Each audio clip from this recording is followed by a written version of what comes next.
He says he is fighting for the interests of unionism. He will fight to remove EU law. He didn't tell us how he would actually do that, bar campaigning with the British government. The leader of the TUV, Jim Allister, with us today. Jim, morning to you. Good morning. Well, that's clearly going to be one of the central propositions on the leaflets going through the doors from the DUP.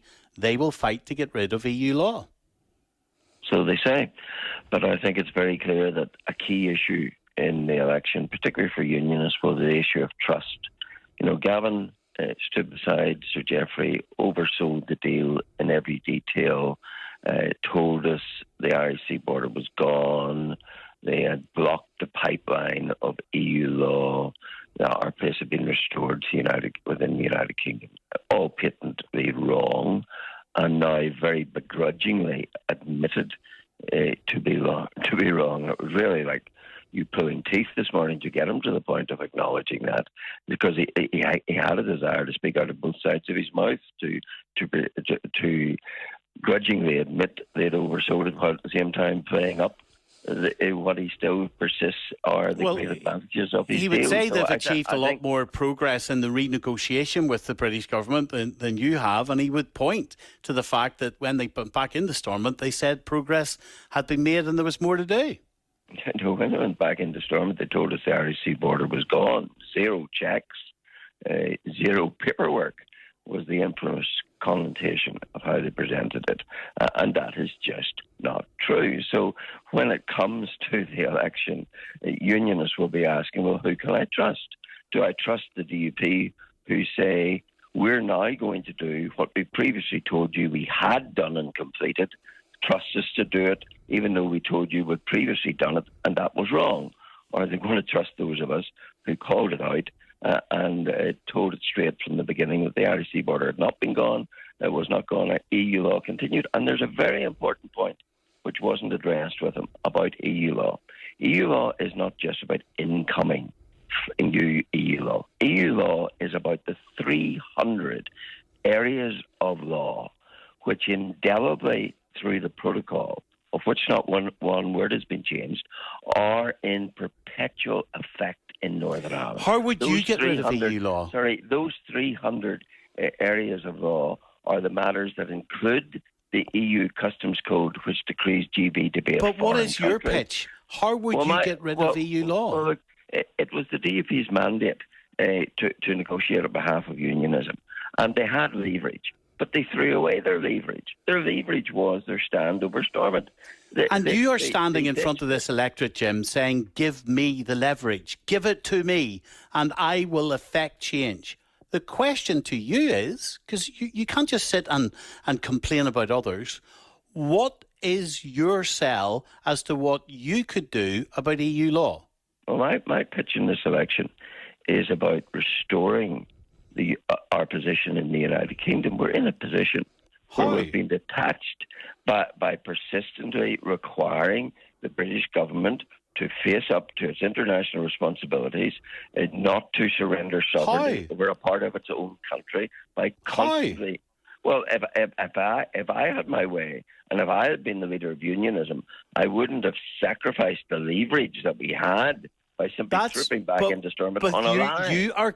You are currently saying to the people of Northern Ireland that you can make a difference. No, so I'm saying to the try people to of answer the question without referring to other parties. I'm asking you about what you can do, Jim Allister. What can you do about EU law?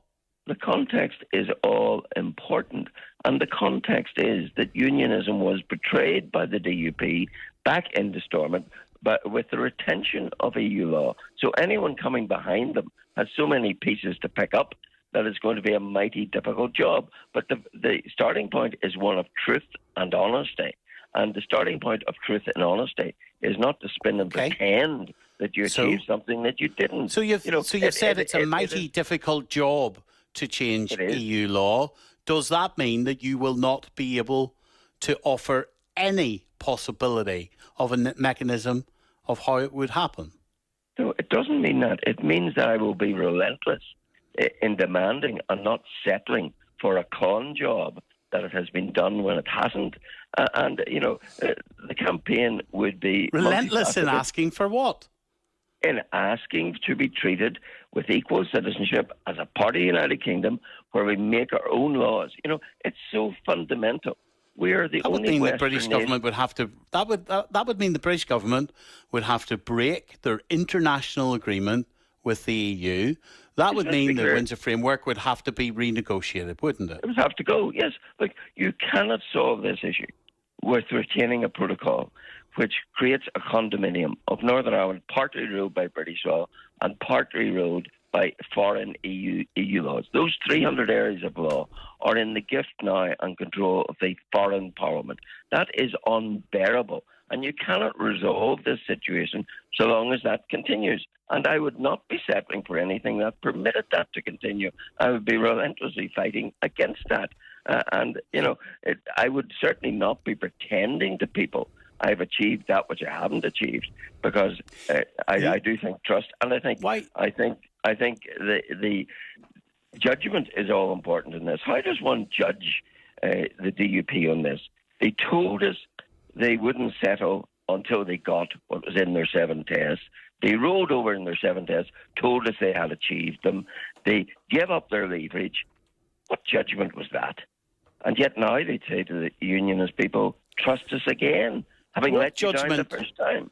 What judgment do you have? This isn't about me. This isn't about me. Hold on a minute. No, it is about you. I'm sorry, you don't just get the mandate. You don't just get to complain, Jim. You're accountable to your electorate. You're selling yourself to your electorate. It's not just about what other political parties do. It's about what you do. And what Gavin Robinson said on the radio this morning, he pointed to the fact that in the interests of unionism, he is not fielding a candidate in Fermanagh, South Tyrone. You are. How is that unionist split in the interests of unionism? Sorry, you make an assertion for which you have no foundation. I told you last night, and I tell you again, tomorrow you will know what the DUP is doing in all the seats. So you might not. You might not field a candidate. I have not said whether we might or might not. It is you. Right, but if you think that you have some omni knowledge which you don't have. Okay, so you've ruled it out, have you? I said you will know tomorrow. But if you did field the candidate, so I'll accept that. If you did, I'll accept that. If you did field the candidate, you would be splitting the unionist vote. How would that be in the interests of unionism? Sorry, you're not going to trap me into answering about Fermanagh today, but let me deal with the issue of splitting the unionist vote.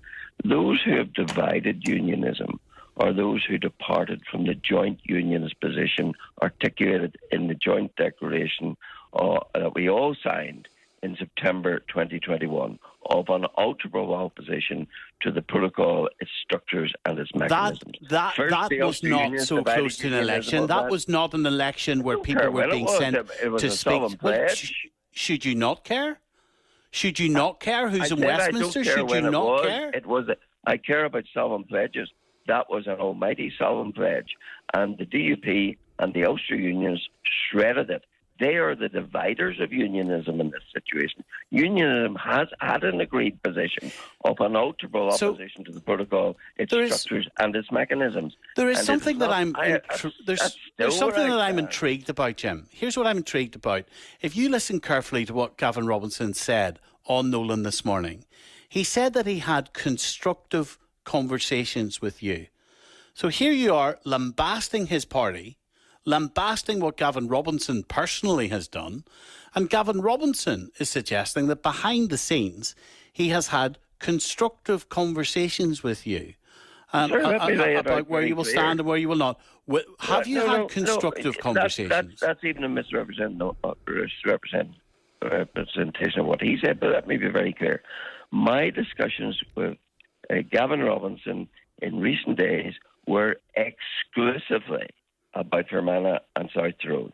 Yes, this time last year, I put a proposition to all the other unionist parties of arriving at a situation of a single unionist candidate in each constituency, and the man who shot it down was Gavin Robinson.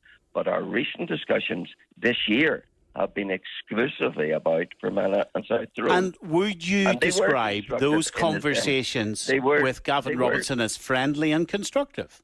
They were constructive in the sense that we were on the same page that the best way to attain a Unionist victory in Fermanagh and South Tyrone was with a single, non-aligned, agreed Unionist candidate. And that is what the Ulster Unionists couldn't live with. So that's why that proposal fell away. So you and Gavin were at one on Fermanagh and South Tyrone. On the way to approach Fermanagh, a single Unionist, non-aligned candidate. That was where we had the constructive discussion. We didn't discuss any other constituencies or any other issues. Why not? Because that was the basis of the talks that we were having. Why wouldn't you, in the interest of unionism, look across Northern Ireland and look at where splitting the vote might be to the detriment of Northern Ireland? Yes, I tried. I've told you. In your view, this time last year, I put a proposition, a very clearly thought out proposition about how we could arrive at a single Unionist candidate in each constituency, and it was Gavin Robinson who personally shot it down. Okay. Jim Allister.